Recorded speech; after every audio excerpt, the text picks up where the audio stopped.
Hello and welcome to Check 1 2, where we give you the lowdown on testicular cancer by talking to survivors, advocates and supporters of testicular cancer awareness here at the world famous podcast studio Glasgow. Today we're joined by Damien Black, who is a resilient individual who has navigated his testicular cancer journey not only through the kind of different perils that comes with treatment, losing a loved one, from discovering his initial diagnosis with no symptoms.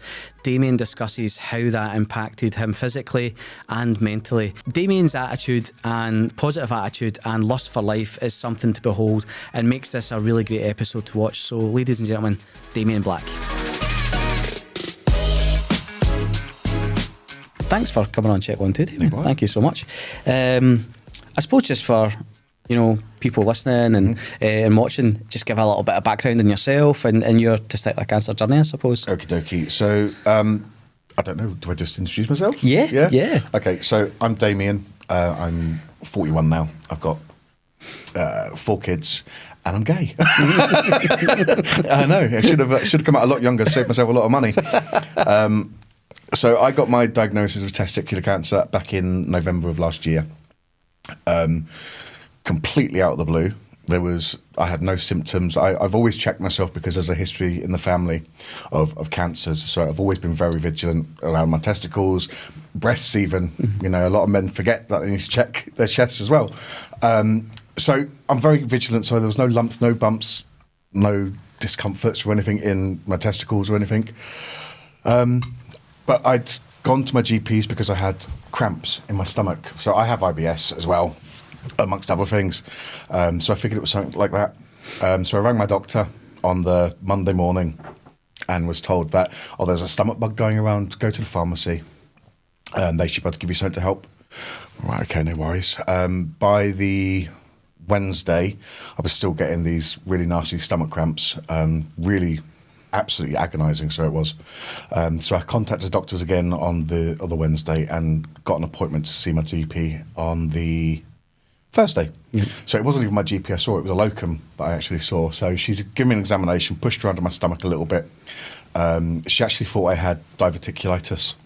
So I got sent straight up to the wards because I was checked over. They done scans, they wanted to do x-rays and stuff. And it was at that point they found a mass next to my Viva cava, or whatever it's called. It's a main vein that brings the blood back from the lower half of the body back up to your heart.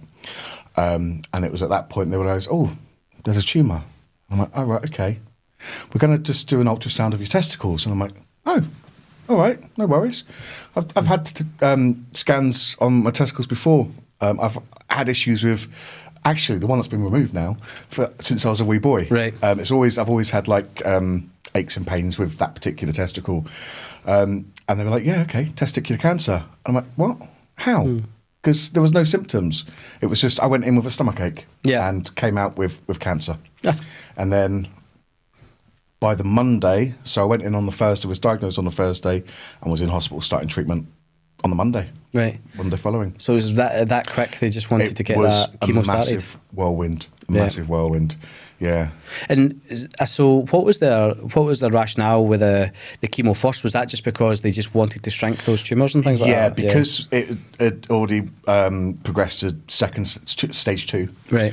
They wanted to make sure that everything was under control, shrink any tumours that were already there. Yeah. And then once that was dealt with and my numbers were looking more healthy again, then they'd go ahead and do the orchidectomy.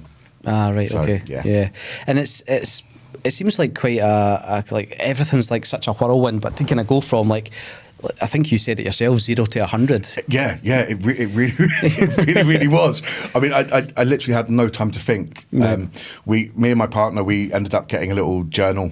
On the front of it, we called it Damien and Eddie's Journey to Wimbledon.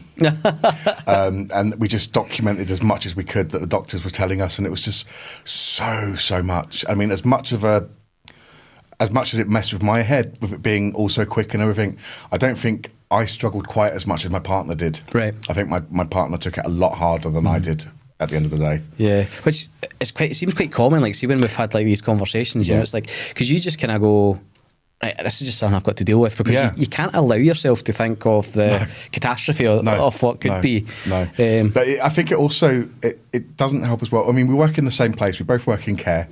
And so he was going in and seeing our colleagues, and they're like, oh, how's Damien doing? What's going on with Damien? So he's bombarded with all these questions, all these people coming at him, whereas I'm just sat in my hospital bed with an IV in my arm going, oh, it's great. Yeah. Suffering with imposter syndrome. Because you do feel like that initial stage, yeah. For me, it was even worse because I wasn't unwell. Yeah. I had a stomach ache, and once that was away, and they still don't know what that pain was. Right, all right. They still haven't got a clue. They never got to the bottom of it, and we're like, once they found the cancer, they're like, sod that off. Let's deal with it. Let's deal with this problem. So yeah, he had to deal with all the people and doctors and stuff, and I'm just sat there like, yeah, this is great. What's going on? Honestly, I had the same type of thing. I remember sitting, and my dad and my wife were coming up, and there was me getting what's that?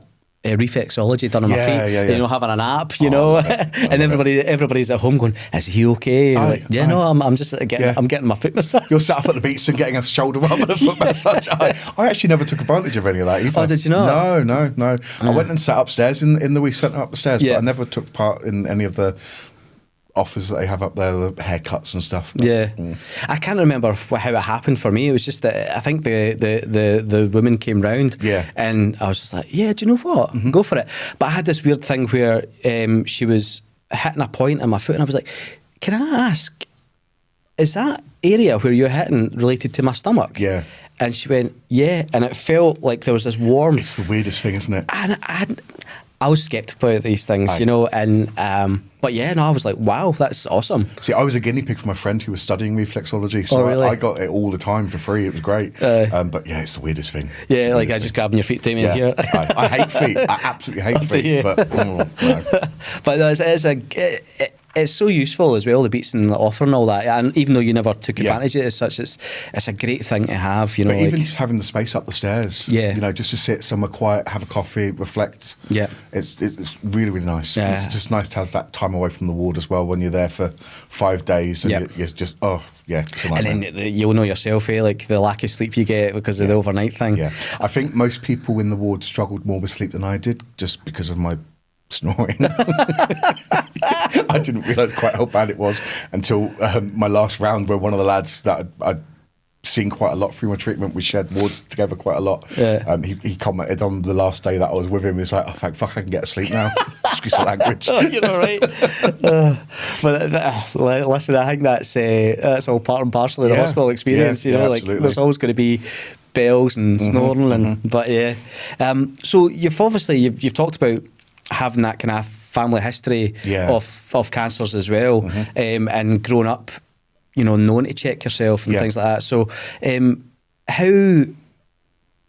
how did that affect you when something like that you had been looking for didn't appear as such? It was just a shock, because I'd always been brought up knowing that you should check yourself and what sort of things you should be looking for, and then when I've been so vigilant for so many years, to find that I've got something that I've been checking for that I've never found, it was just like, so hold on a minute, is there other signs we should be looking for? What are these other signs we should be looking for?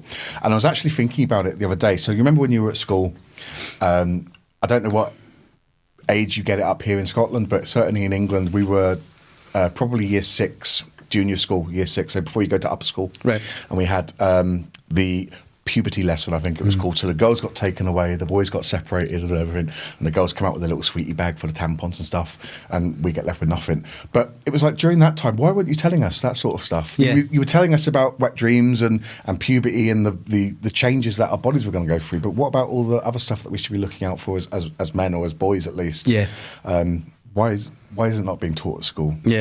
I know we were the same. I think it was I remember getting it in what would be like our second third year of high school, and I talk about that when I go into school. So we're going into schools now. So, and I always use that example. The exact same. It is the same experience of the girls were taken away and you were separated, which I find now odd anyway, because you know, we should know symptoms of other cancers anyway, you know, and understanding menstrual cycles and all that. And same for like your female counterparts, you know, should, you know, understand testicular cancers and things like that as well. Yeah, I completely agree. And I think it's something as Cahonas we're really trying to push. And thankfully, like a lot of schools are being keen on the uptake. And the kids have been great as well, actually. See some of the senior pupils, because we are going in it more at the kind of 5th and 6th year, so you're 16 to 18.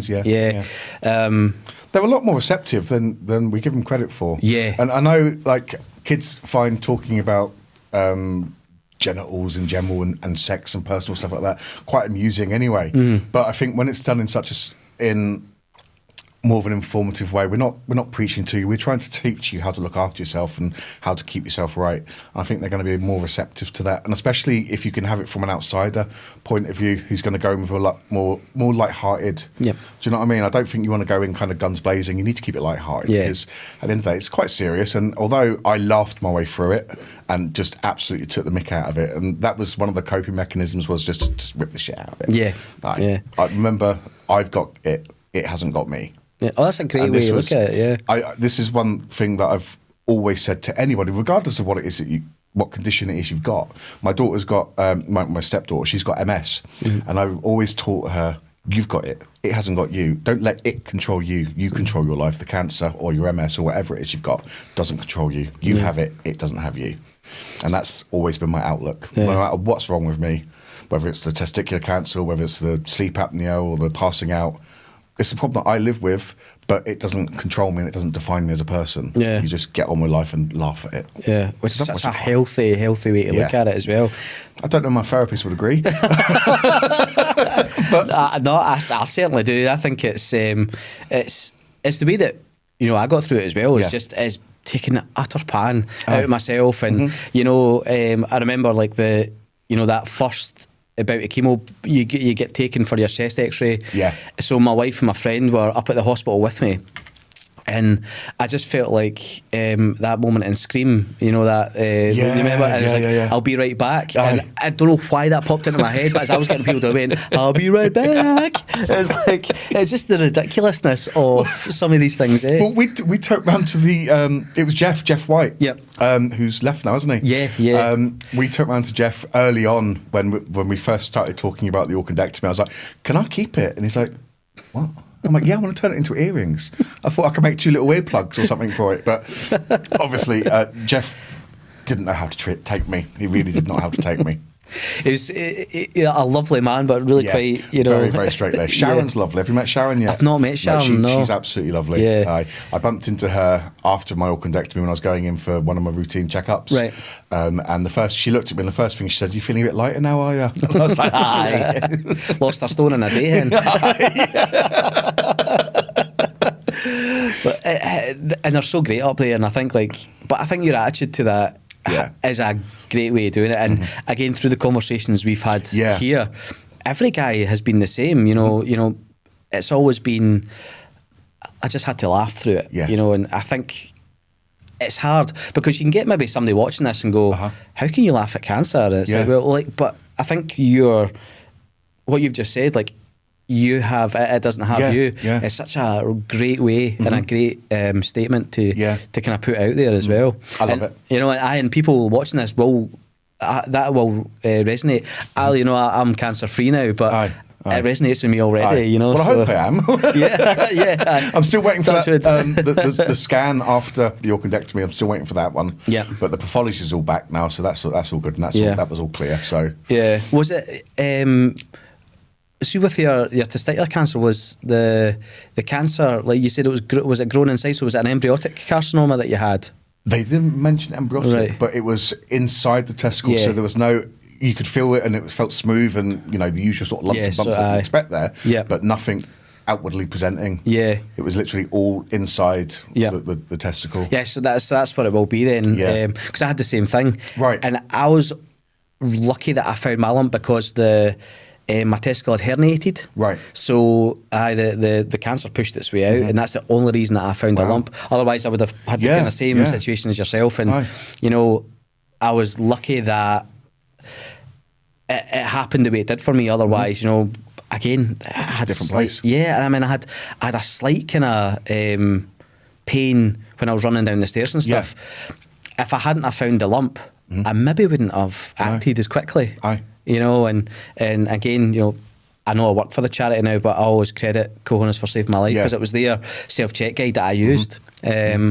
So yeah, I was kind of lucky in that regard. Absolutely, you know? yeah. And I think as well, like, do you feel like you've been changed since your diagnosis as a person? Do you like? I ask everybody this because I felt that I became a little less cynical, a little more kind of positive in my outlook on things. I don't know about positivity so much, because I'm generally have always been quite a positive person, quite upbeat and happy-go-lucky, so to speak. What it has changed for me is I'm starting now to put myself first more often and trying to focus on my own health and my own well-being rather than putting everybody else's needs before my own. So I've definitely become more introspective in that manner. Although I say introspective, I don't mean like it's closed me off and I'm kind of shutting myself away. I just mean it's kind of made me think more about my lifestyle and how I'm living my life and what changes I need to make to improve my health and improve my lifestyle and so forth. So yeah, I think that's the only way it's really changed me, I think. That's still quite a big change as well, to have that that impact on looking at yourself inwardly, because we don't. Yeah, you know, no. I think you know.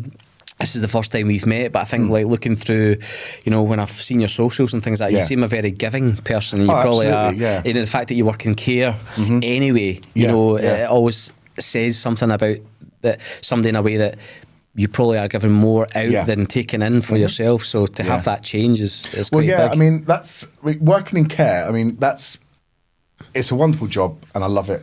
I love giving back to people, and I like looking after people when they're kind of at the end of their days. I enjoy that kind of like enjoy that sort of work. And I've lost what I was saying now.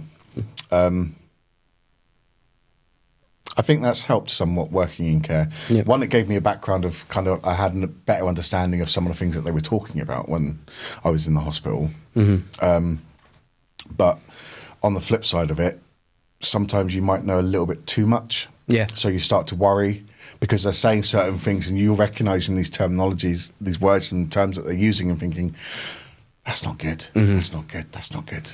Yeah. Whereas other people might just go, oh, right, okay, well, don't know what you're talking about, but whatever. Yeah. But yeah, because we know the terminology that they're using and stuff, we're like, oh, yeah, that's going to be bad. Yeah. But thankfully not. Yeah. And I think especially like, you know, when you know yourself, like you had... Like you experienced like quite severe joint pain and things like that. Yeah. I was given an injection to take for 10 days after each round of chemo. It helps with white blood cells. I can't remember what it's called now, but it helps build up your white blood cells and it affects your bone marrow and stuff, doesn't it? These injections. And I think after sort of like day 7 to 8, I'd always end up with really bad pain in my joints, normally in the long bones, so like the tops of your legs, your knees, sometimes in the arms and stuff. That was absolutely agonising. Ended up on morphine for that as well, so that was awful. But I think the first round was the worst with the pain from that.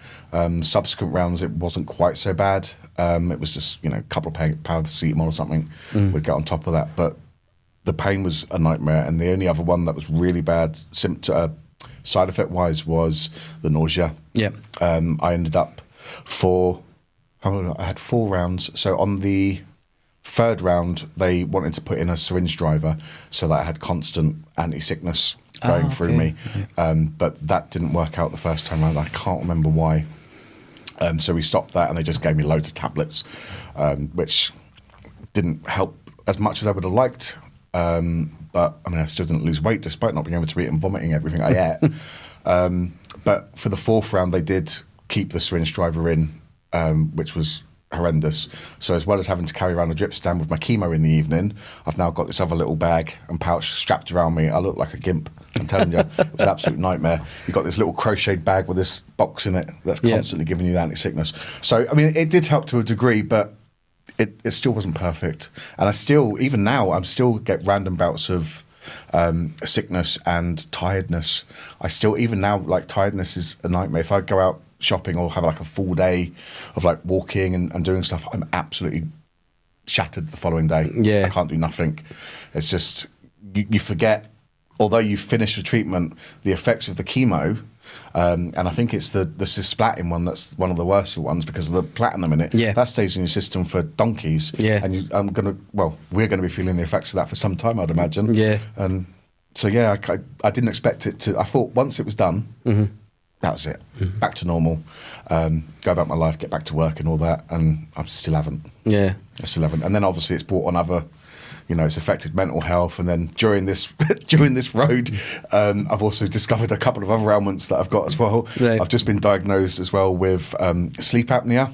That came about. I was getting investigated anyway, but when it came to surgery, they were like, "Oh yeah, we think you've probably got sleep apnea, so we need to do this and that." I'm like, "Oh right, okay."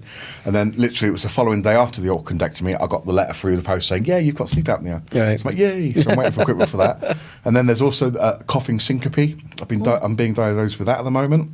In the process of that, that's fun. Yeah, so what's that then? Coughing syncope. So syncope is basically collapsing, fainting, passing out. So when I cough, my vision goes funny, my hearing goes funny, and I'll either pass out and collapse on the floor, smack my head off the floor or something, or I just kind of zone out. Yeah. So I'm not meant to drive. Not meant to operate heavy machinery and all that sort of, just in case I cough and collapse. Wow. It's mental. I mean, I've heard the different type of syncopes, but I didn't realise that, Yeah. So wow. Yeah. I didn't even know it was a thing. It popped up. I've been suffering with it for donkey's years, and it popped up on Twitter. Right. Actually, somebody else had posted a video about it. It was her partner, and he was in the hospital. I'm like, that's what happens to me. And I was like, oh, right, okay, there we go. That's what it is. So then I could go to my doctor and go, this is what I think I've got. Right. And I'm like, right, okay, we can look at that. And it turns out that my uncle was doing our family tree years back, and he's got documentation from a relative that died long time ago. And on his death certificate, it says coughing syncope. Really? So apparently that's in the family as well. Who knew? Yeah, it says these things aren't kind of running through your family. They're slowly touching everybody in the way through. Yeah, basically. Aye. But I think as well, like, having been through all that and having that positive mindset, was there anything that you felt that, helped you during your treatment for your mental health? Is there anything that you utilised that, that helped? Only what we discussed earlier. Yeah. And I don't know if that's appropriate to discuss now. Yeah. I think the atmosphere on the ward, certainly, that was a big help because I was expecting it to be all doom and gloom and everyone's going to be like sat around moping and, heads in the hands, like woe is me type stuff. And I thought the nursing staff was going to be a bit kind of like condescending and be like kiddie gloves, like, oh, they've got cancer and all this. But it was completely opposite to that. It was I actually had a good laugh in the hospital, to be fair. It was actually quite nice. And nobody was down, nobody was miserable.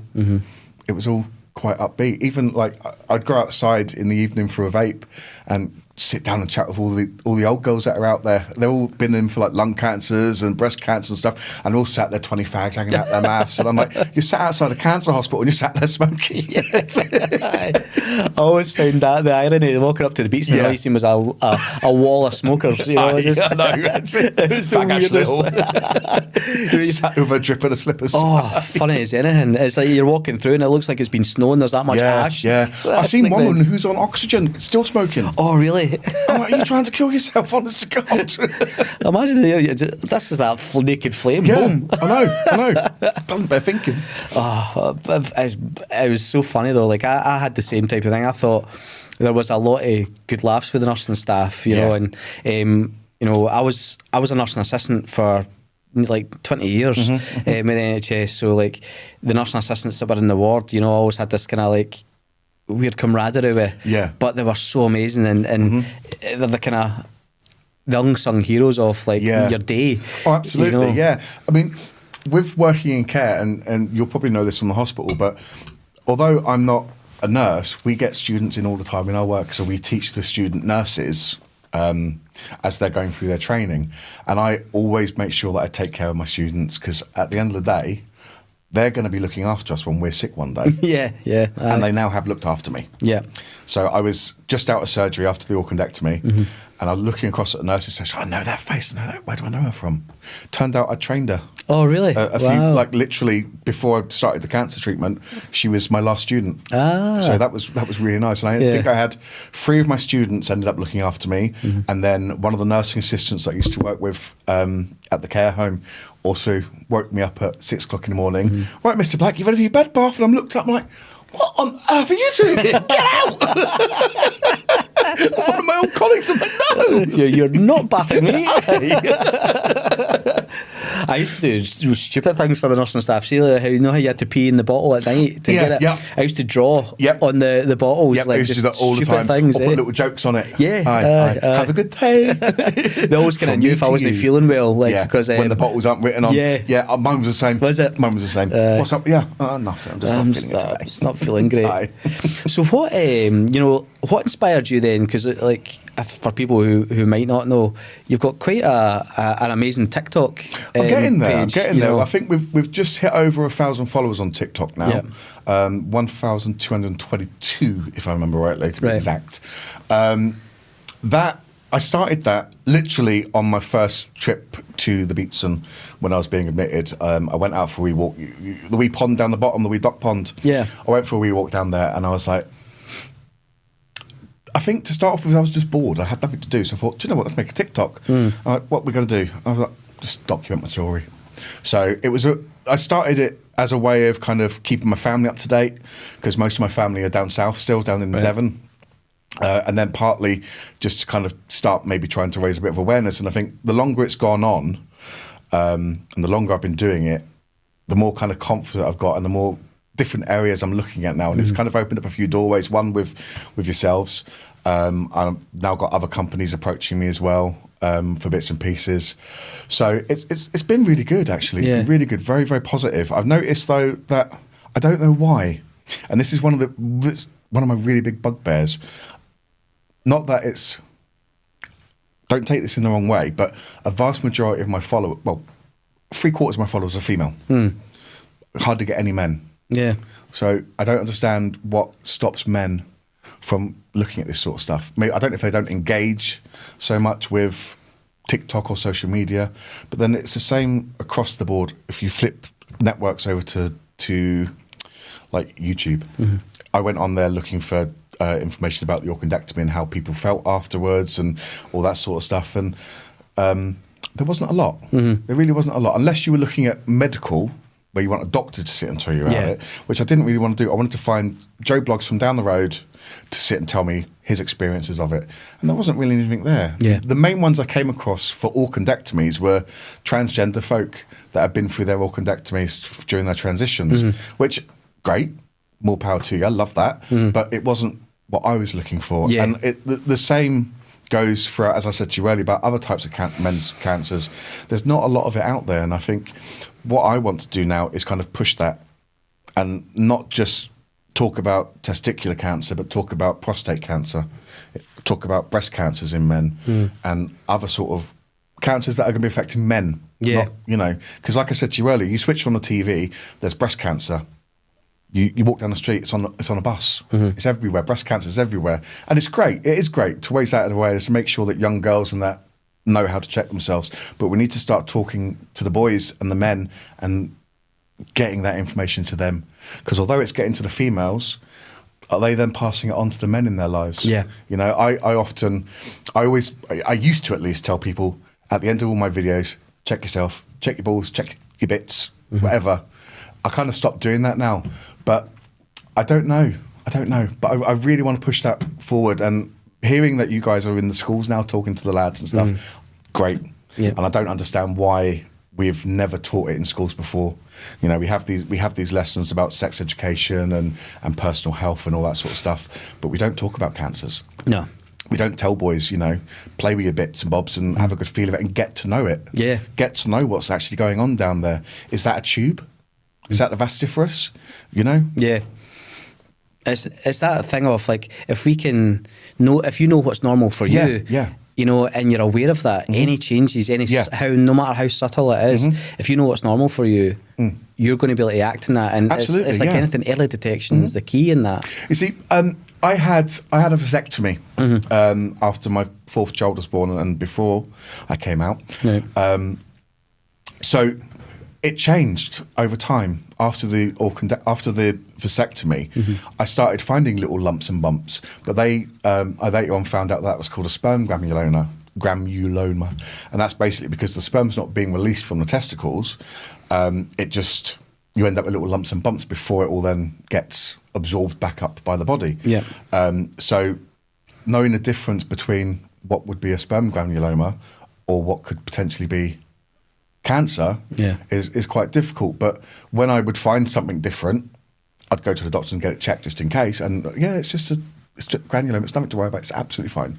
But knowing that because of the vasectomy, you're going to find lumps and bumps is, again, quite important because you could be worrying unduly, but get it checked anyway. Yeah, and we've had conversations with guys, when we've done talks in workplaces and things like that, who have talked about getting a vasectomy and how they were worried that there was a lump and things like that, and it shows that there isn't enough education, and I think that's probably the biggest problem. We find that as Cahonas as a charity, you look at, I think there's something like 10,000 followers on the Cahonas Facebook page, but when you look at a lot of the supporters, it's mainly women. And you look at over the years, a lot of the the videos before, like I joined the charity, you saw, and it was like it was female supporters. It was pushing that narrative, and I think Richie found that as well. And it's trying to cross that barrier. And I think the hope is that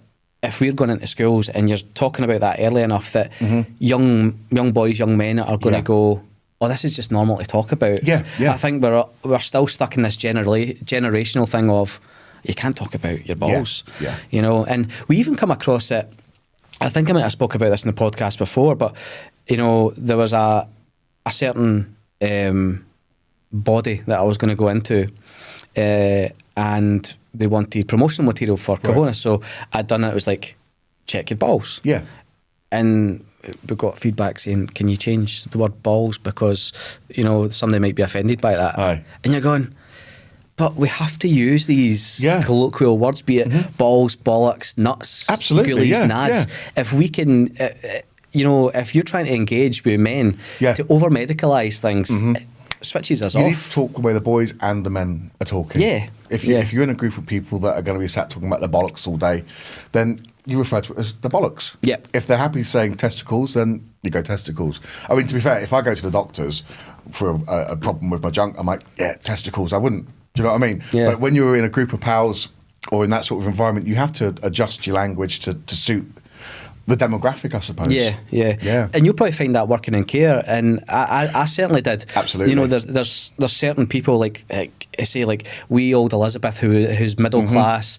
You would speak to her differently than old Jimmy who's right working class. You wouldn't say, oh, could you urinate into this receptacle, Jimmy? You go and piss in the bottle. Aye, absolutely. And you see, we myself and a couple of colleagues got pulled up with it by area managers about talking to the residents in that kind of fashion, because the unit that I was working at the time was a young physically disabled, and there was also a brain injuries unit, and these were all guys that were young, of age with us, I suppose, really. And you'd speak to them like you'd speak to somebody down Mary Hill, because that's how they lived. That's their life. They're all ex-alcoholics or ex-drug addicts and stuff. So if you went in and like, oh yeah, you're going to give me a little urine sample or whatever, you wouldn't get nothing out of them. No. You're going to take a piss in that for me. Get yourself down there and give yourself a wash, you manky bastard. And if you go in talking nice, they're just laughing in your face. You have to kind of get to their level. And I think it works the same with anyone. So you wouldn't go down the pub and talk to your friends about your testicles. You go, oh, mate, I got kicked in the nuts last night, a fucking beauty. You wouldn't say I got kicked in the testicles, would you? I was volleyed in the testicles. Testicle now. Testicle now, but it's so true, and I think when we go to the schools, and I'm so grateful of the schools that I've had us in, and the feedback's always great, not just from the students, but from the teachers who watch it. It's like we go in, and it's not death by PowerPoint or presentation. It's really, it's got kind of dynamic slides where there's like a video playing in the background of just words, you know, like, and it would be like embarrassment and stigma, and it's just so they can have a quick look of what I'm going to be saying. But it's all based around like the same way that I approached my cancer of, well, listen, my name's Paul. I've only got one ball, and that gets a giggle. Do you know what I mean? You tell them the nicknames that you've been called, and you just feel the atmosphere go, oh, okay. Relax. You know, and we can breathe now. It really kind of helps that by being able to say it. And again, we've got a slide that's based around one of our cards that has all the colloquial terms. And I just go through it, and you can see folk giggling and going, oh, he's seen this in school. But it really helps. And it does. It actually, it makes I mean, they're young adults, really, you know? And they're so much more mature and engaged than I was at that age, for sure, you know? But to have them engaged the way that they have, that's the hope, is that these young boys, young men will then just go forward, be able to talk like this. You know? I mean, you think about like green policies and stuff. A lot of that came because we were educating the kids at school at a young age, and now they've all gone out into the world. This is why people are being more woke, I suppose, and being green and being more energy efficient and recycling and stuff, is because it was all driven into them at school. And the same with eating healthy. That's why kids are eating healthier these days, because it was drummed into them at school. So now when they grow up and they have their children are being passed on that information as well, about eating healthy, about being kind to the environment and stuff. So by teaching them at a young age about what you guys are teaching them, that's just going to then pass on to their kids, that hopefully their kids. And then also, because the teachers are around, the teachers are going to be learning as well. Do you know what I mean? The teachers might not necessarily have that information that you're giving out to the kids. So you might even end up saving a teacher's life that didn't know. You know? And even like changing their mentality of how to approach a subject. You know, it's like a lot of teachers are great, but you know, to talk about private parts, it must be difficult. You know, it's easy for me because it's my story, so I can go in and tell my story easy peasy. But to have a teacher, you know, maybe, you know, you don't know how the kids are going to react, and but yeah, you know, if I can change that mindset even within the teaching and the curriculum, it's a win for us. But the more it's talked about, the more it becomes less laughed at and less uncomfortable for people to discuss. I mean, I've always been an open book about personal life and sex and relationships and all that sort of stuff, and that's kind of passed on to my kids. My kids have always been very open about their sexual activity and like first times. My daughter came home, Dad, and I was like, what is it? And she's like, I need to tell you something. I'm like, oh no, I don't want to know.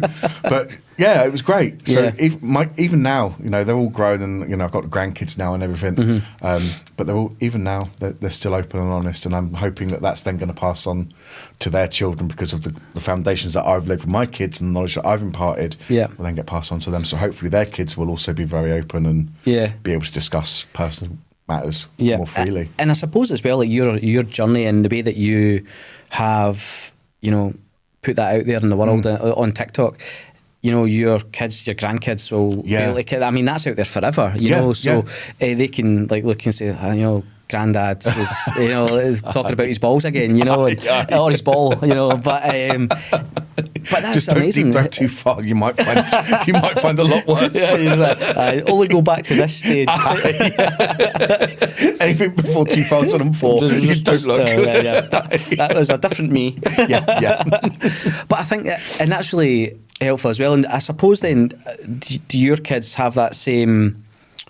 Do they have that same awareness then, because your family history and now you?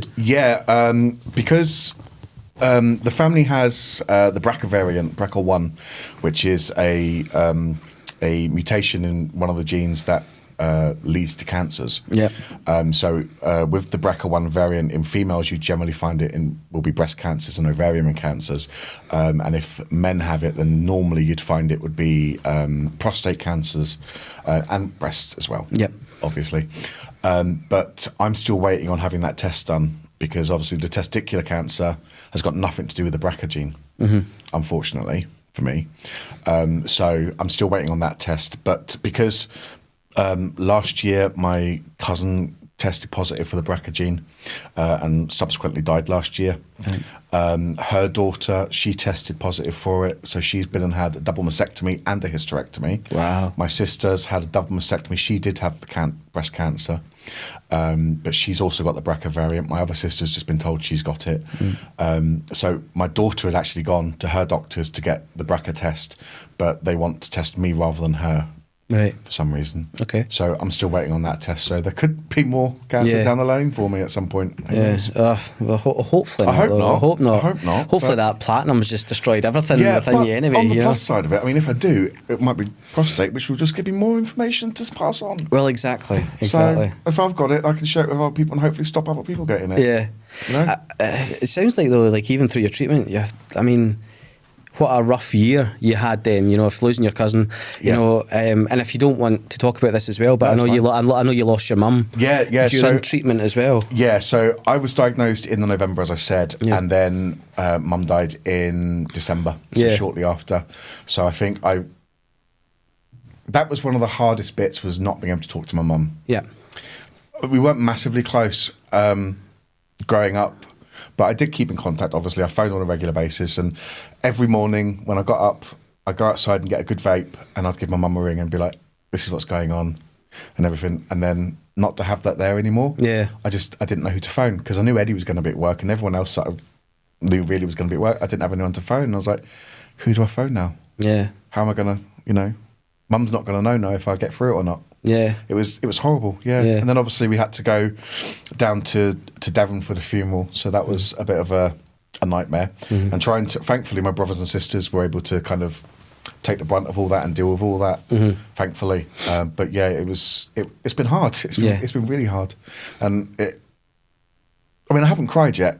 Right. I don't know. I was certainly with the cancer. I was expecting that moment that you see on the television, on the adverts for like cancer research, where they sit down and like, I'm really sorry, it's cancer. Like, oh no. I'm still waiting for that moment. I've still not had it, and I've still not had the big cry over my mum dying as well. I thought, go to the funeral, I'll be in floods of tears, it'll be great. Yeah. Still nothing. I'm still waiting. Yeah. I think though as well, like these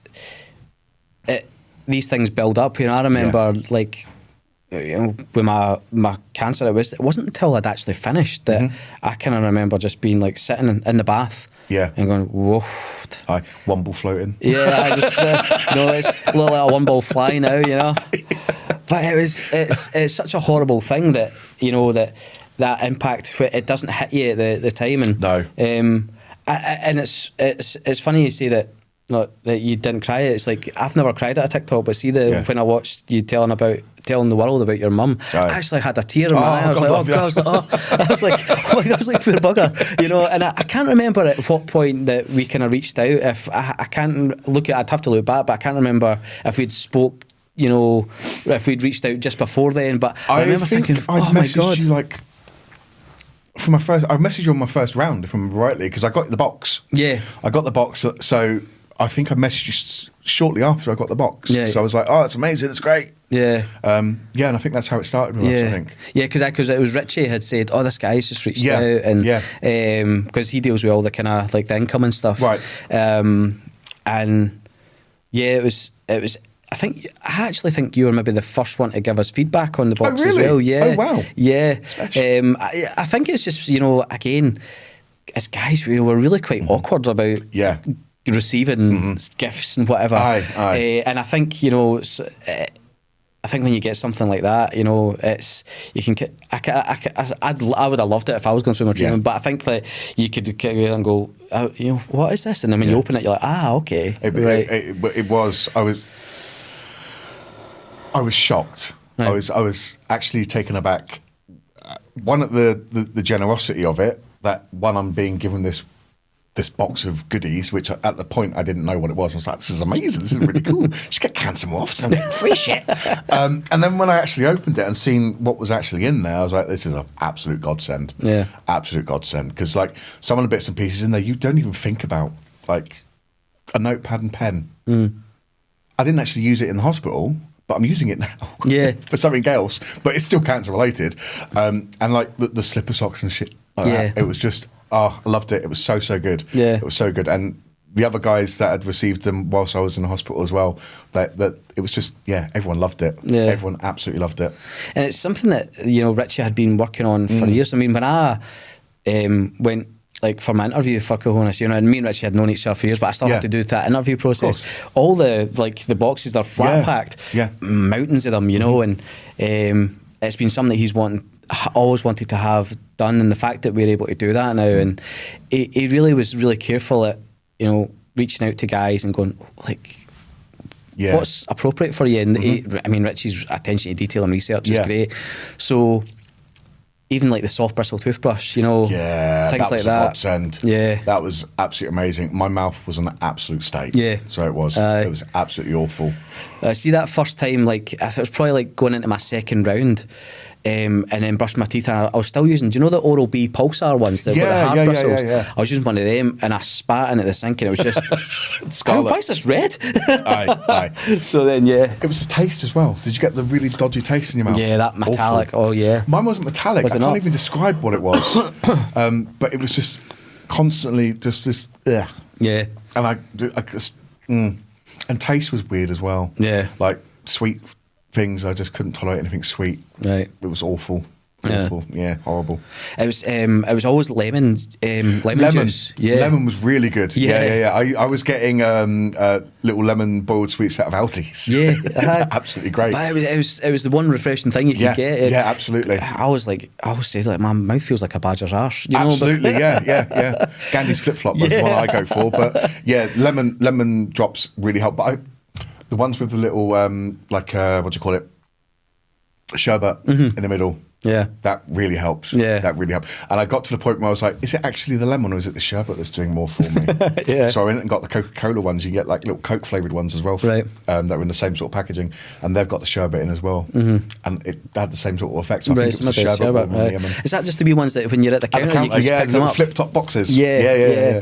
Oh, that's good to know as well. Yeah, they're really good. It could be something else we can look at. I've still got loads in the cupboard as well. Because it could be something else we look at putting in, you know. Because we're always kind of talking and looking to see what else would be useful, and obviously you don't want it to be too weighty, but no, of course not. No, as long as we can get these types of things in, it's and we're so appreciative when we get the feedback that has been useful, and there is certain things in there that might not necessarily be something that you use during your treatment, but are handy, like you say, afterwards, and I think that's... Even like skincare. Mm-hmm. I mean, I've never been great with skincare, to be perfectly fair, but having that, what was it called? Something cow, I think. Moo juice or something. Mugu. Yeah. Amazing stuff. Yeah. Because I didn't realise how much it would affect my skin as well, because my skin got dead dry and I had flaky patches everywhere, as well as like the hair loss and all that jazz. So it was really, it was great. Yeah, see, just so even for your head, when you were really, really short, just be like put that across your head. It really helped. And the salt deodorant. Yeah. That stick thing, I still use it. It's great. Yeah, it's better than the sprays that I use. I love it. It's a cool wee antiperspirant. Yeah, it's really, really good. And again, like, we're so lucky that these companies have. I think the total cost of everything that's in the box is about 250, 60 quid. Yeah. But as through gift in kind and things like that, I think we're putting it together for like 45 quid, 50 quid. Not bad at all. So and it's been able to kind of go out and do the schools and get fundraising that helps with these things as well. Absolutely. So I was going to ask as well, you've obviously spoke about, being a gay man and things like that as well. Has there been any kind of challenges in even at that respect, in terms of looking for even just other gay men talking about having their testicular cancer? I haven't actually, excuse the pun, but I've not come across anyone yet. Right. And if you do, wipe it off. Absolutely. Just mind the eyes, it hurts. No, I haven't, no. Yeah. Which again, I don't know if that's because it's not spoken about or if it's just, maybe it's not prevalent, maybe, I don't know. But I would have thought it would be quite a difficult thing as well, certainly in the on the gay scene, because we're so, what's the word? Body orientated, right? There's a lot of body shaming generally in the gay community, there's lots of little subcategories of gays. So you've not got just tops and bottoms. You've then got your bears. We'd be bears because we're big and we're furry. Yeah. And then you got your otters and all that sort of stuff. And it's very, very body orientated. You know what I mean? You got to be the right size or the right shape or that sort of thing. And I'm in a stable relationship now, so I don't think I've got any concerns. But I don't know how it would be on the dating scene if I went out and was like, oh, by the way, I've only got the one nut. I don't know if that would ever be an issue. I mean, certainly it's not at the moment, and we had to have some long conversations. I mean, obviously not about like having to bank sperm or anything like that, because, you know, we're not having children. It's not possible. So we still had to, I still wanted to like really have a good chat about the orchidectomy and whether or not I was going to have the implant or not. And there was, for me, it was a really difficult decision to have it or not. And for Eddie, my other half, he was like, look, it's up to you. Yeah. I don't care if you've got one or two. It's, you know, I love you, not your balls. I'm like, well, I hope you love them. But, tender love and care. Yeah, but it was a very difficult question, very difficult decision to make.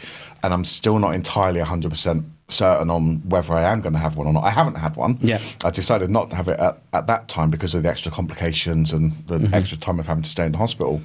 But I think I mentioned it in one of my TikToks, was that I was losing my good nut. It was my favourite nut. And it turned out not to be my favourite nut on the day of surgery.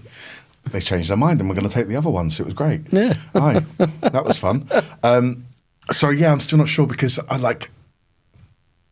we all have a bit of our body that we like. I just happen to really like my testicles. I love them, especially my left one, which I've managed to keep, which is good. But I'm still not sure. I wanted to wait until like all the swelling had gone down so I could actually see what was actually going on down there, because obviously it's quite swollen and bruised after the surgery. Yeah. But I still don't know. I'm still a little bit uncertain. It's that first look in the mirror when all the swelling's gone down and you kind of just see this half a sack. Did you see the video I put up the other week about Eddie? What Eddie said about it? I don't remember. I don't think I have. It looks like civil sneer. Oh my God, that's such... Yeah. Well, good for you. That's quite a long nose he has. It's quite a long nose. But you know, what an appropriate thing. It's funny. But again, that's just the way we just take the mick out of it all. Yeah, and for anybody under the age of 20, you know, go out and watch the raccoons and you'll know. Or check out my channel, because you'll see the photo on the video. I'll put civil sneer on there for you, so there have a look. But it is such a strange experience, and it's good that we can have these discussions, because, you know, we've had somebody reach out recently, you know, looking for advice in that, and you can only give advice on what's appropriate for you. You know, and I can say that I didn't get the implant, but again, you know, stable relationship. You know, I didn't tie who I was as a man to my testicles, but then we've had guys who have come in and, you know, again, it was like the dating thing. You know, you want to be able to tell somebody in your own time, rather than them go, you want to be able to say, actually, you know, in a few months' time when they're comfortable, say, one of these is fake. You know, so it's different things, and having these conversations, hopefully, you know, can help with that. And again, you know, even for you today, you know, like us talking about it could just send you on this other wee journey again. Well, you've already got me thinking. Yeah. To be fair, I'm already planning. Yeah. I'm liking the gay shit. Yeah. It's language again. I can't stop swearing. But I'm liking that. I might actually go down that avenue a little bit and see if I can find anything. Yeah. And see who's about. We'll see. But I think it's... I was thinking about this... weirdly in the bath, right? Having this conversation with you, and I do feel there's a disconnect from male audiences with testicular cancer anyway, right? Which we've already covered. But I think, you know, having, you know, straight cis males, you know, going to talk out to gay men, I think there maybe still is that almost like, you know, it's that cross-cultural thing. Where, I mean, Richie's been amazing. Like, he has always been like, he'd done Pride events for years. We've got our Check Your Balls with Pride badges that we hand out.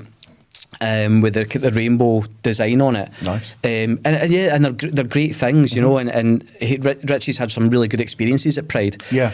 And I think that there isn't, I think there is a generation of guys who maybe are talking about testicular cancer who are maybe, I don't know, scared to kind of broach that subject. Possibly. You know, and I think as Cahonas, that's what we're trying to do is bridge that gap, you know, so that it's an inclusive topic anyway. Yeah. You know, and I don't know if I've talked about this on here, but I remember when I was working in the immunisation team just before I left, you know, we had a young female come in.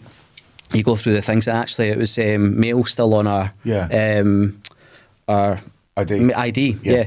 And I was like, oh, I think they've got, and they went, oh, she went, no, I'm a trans person. And I was like, oh, okay. And we had that conversation about testicular cancer because she'd asked about my Cahonas band that I was wearing. And it's always been a thing that, you know, when I first started with Richie, I think it's something because she didn't feel that her testicles were hers. Yeah.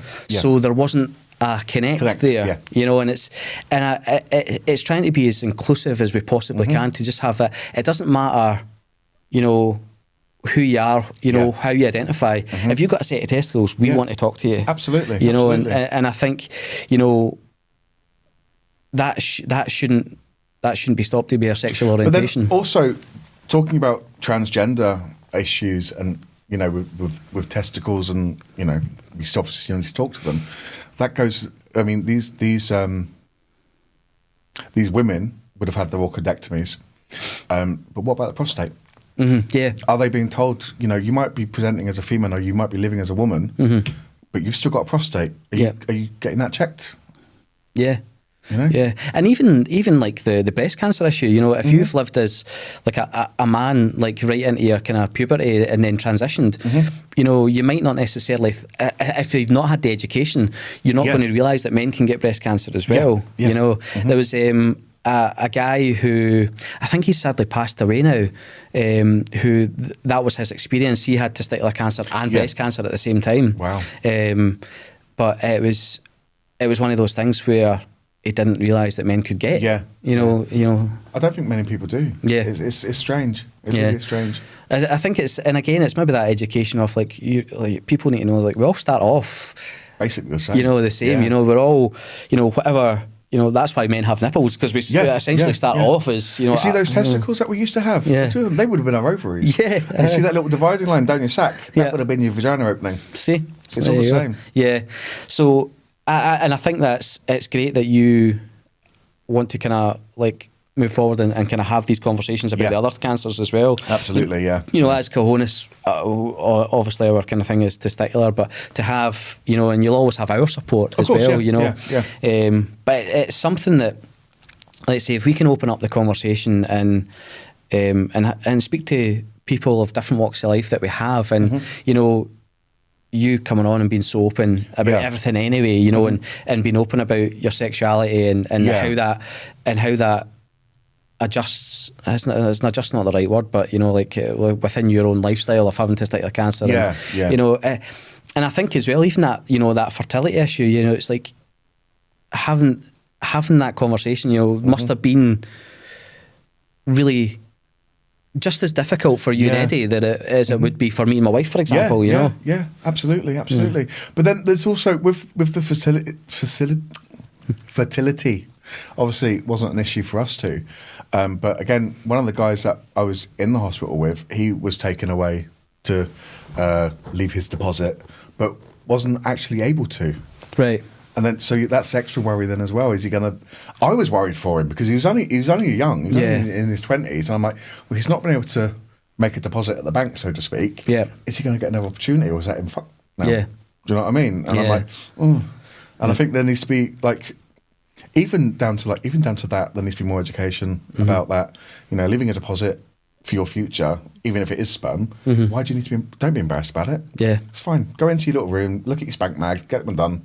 Off you go. Off you pop. Don't worry about it.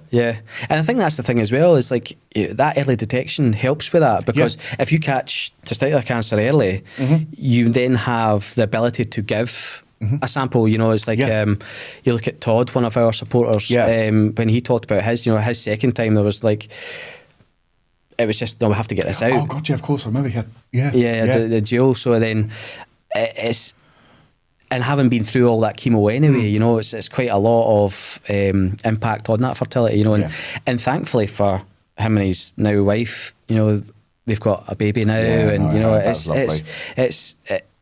that hope, and I think that's what the conversations that we have here.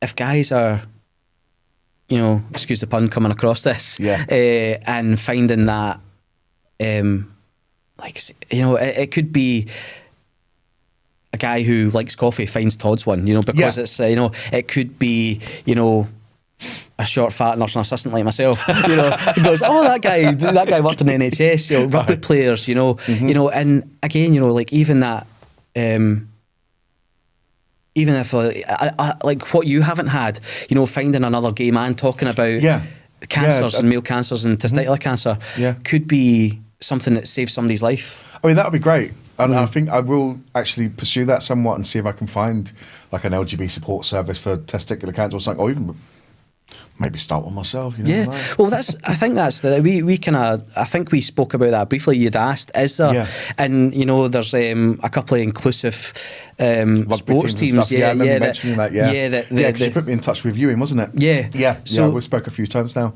So and that's only because like they've had that experience.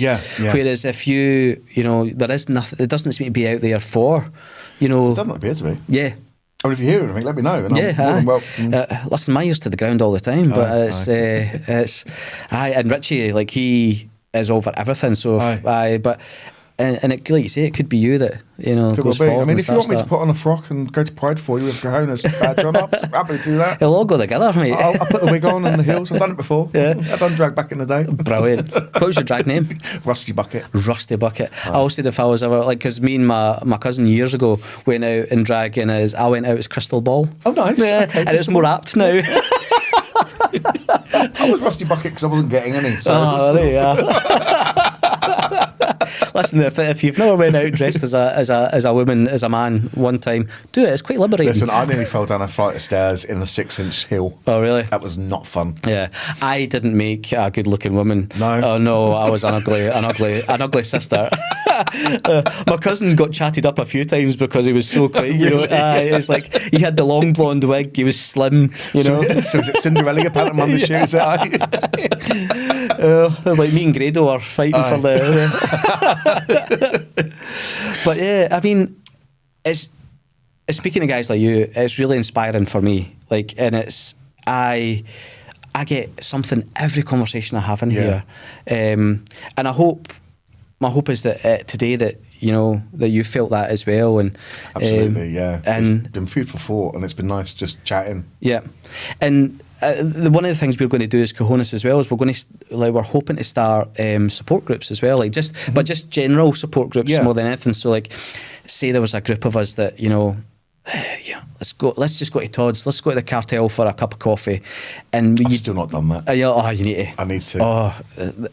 I swear to you, without this is not a paid advertisement. The Good Coffee Cartel is the best cup of coffee you'll get. I swear, I'm a coffee nut. Yeah, you'll love it. I love coffee. You'll love it. But just to be able to do that, and we don't necessarily have to go and talk about cancer, but we can just go and chat. Yeah. And then hopefully, as the time goes on, and we get like the boxes go out, and we get more and more guys. It could be that you have people on as volunteers who want to lead, certain excursions, and if we can get funding for that, and or people donate different events, that's something we're looking at, because I think there needs to be that type of close-knit community. After that episode of the was it Todd, wasn't it? Yeah, the coffee shop. I thought that was going to become like a hub. Yeah. So I thought it was going to be like inundated, and everyone was just going to turn up there, and it was always going to be busy. Like I say, I've not been down there yet, but yeah. It's definitely always busy. But there's going to be a group of a group of men with like one ball between them at one point. All walking in circles. Yeah.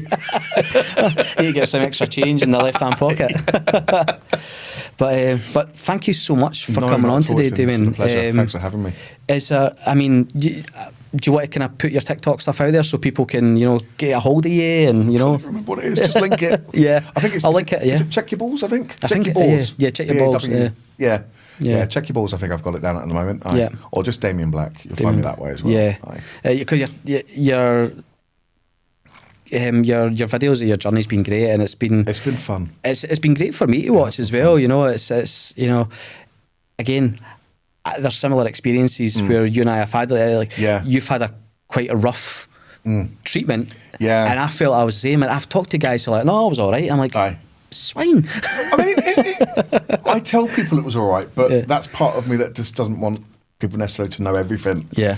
And that's why I fought for the longest time about doing the mental health video, because I just don't want everyone to see everything all the time. Yeah. Do you know what I mean? Yeah. And I like to try and keep things positive. Yeah. But I suppose showing that vulnerable side as well is actually probably quite important as well, I think, in hindsight. I think it's impactful because it is so positive, and so then for you to show that vulnerability on that kind of like odd occasion is completely impactful, you know. And I know that it really resonated with me because you know, we're on the same tablets. I think it's know? the change when people are used to seeing you in such an upbeat mode all the time. Yeah. When suddenly you're posting and you're really gloomy and down and, you know, about to cry.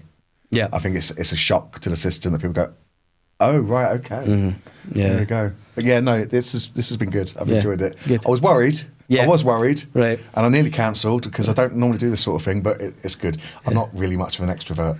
Yeah. Despite how I appear online. I'm quite shy, really. Was an introverted extrovert? Absolutely. Yeah. Whereas I'm more of just an extrovert. Aye. You see, that's where the drag helped. Yeah. Because you could do anything in drag. Yeah.